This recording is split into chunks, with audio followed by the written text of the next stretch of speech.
So we're creating a learned emotional response that is good. So the first is to preload or put food in the box, let the dog see you. The second one is to put some food in the box and let the dog discover it. So here comes the dog.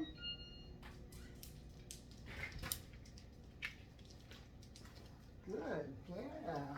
There you go. Oh, that was my fault. Sloppy with food. Keep it in the box. Did really well. We want this to become an environmental cue. Head in box. Yes. Good boy. Good boy. Yeah. Good boy. Yeah. I'm just going to pick the box up. And that's 2.